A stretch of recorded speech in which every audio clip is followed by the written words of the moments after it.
The Saints have beefed up in the trenches yet again, this time Texas defensive lineman Vernon Broughton. We'll talk about the pick and what he'll bring to the Saints right here on the Straight Up Saints podcast. You're listening to the Straight Up Saints podcast.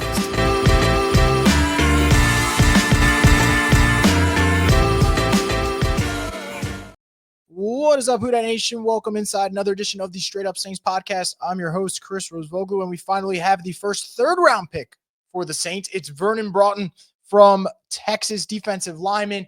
Saints were talking about beefing up in the trenches, and they said, you kind of win in the trenches. You got to make sure that you're ready to play a big boy game. That's what Kellen Moore's been preaching the last couple of days, and the Saints have gone out and really kind of put, actions to those words. First round, obviously getting Kelvin Banks, really nice offensive tackle from Texas, and then going back to that Texas pipeline, going out there and getting Vernon Broughton. And I think he's the type of defensive lineman that for Brandon Staley's defense, they talked, I know we're talking about them going 3-4, but it's not always going to be your traditional 3-4. They will mix it up. And I think the one thing about Vernon that I really like is he'll give you that versatility. At least that's what you kind of saw glimpses of at Texas. I think he's going to be fast enough where, if you were to go with a four-man front, obviously you're going to keep him as that kind of traditional defensive tackle. But if you're going to go to a three-man front, I do believe you kind of kick him out to being one of those defensive ends in a base three-man. So we'll see what happens with his development and whether or not he ends up being an impact player for the Saints. What I would say about him, though, is in those big games, his Texas A&M tape is probably the game you'd go back to watch. I think that one's really impressive for him. In the big moments, he did step up. The Saints have had that clear connection with the Texas pipeline this year. And I said it wasn't going to be a surprise. I talked about it during our live stream when Kelvin Banks got drafted.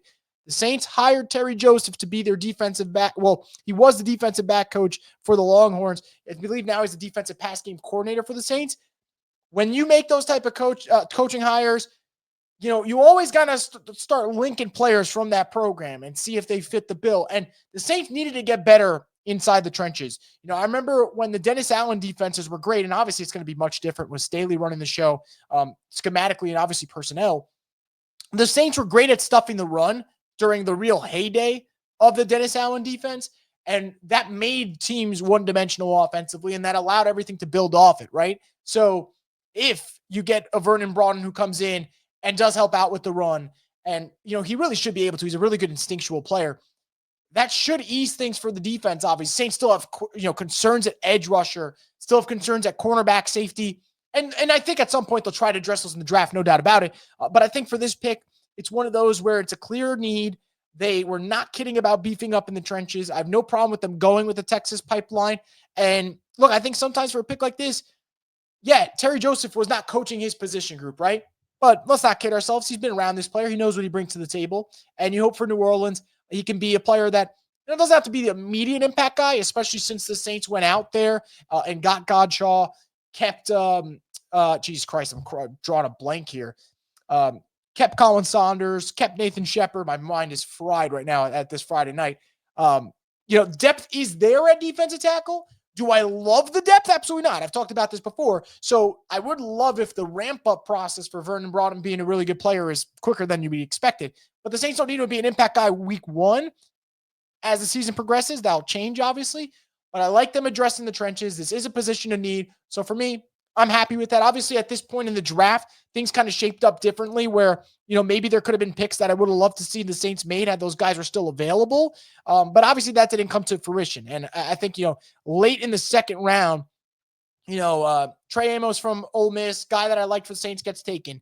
RJ Harvey, guy from UCF, really like him.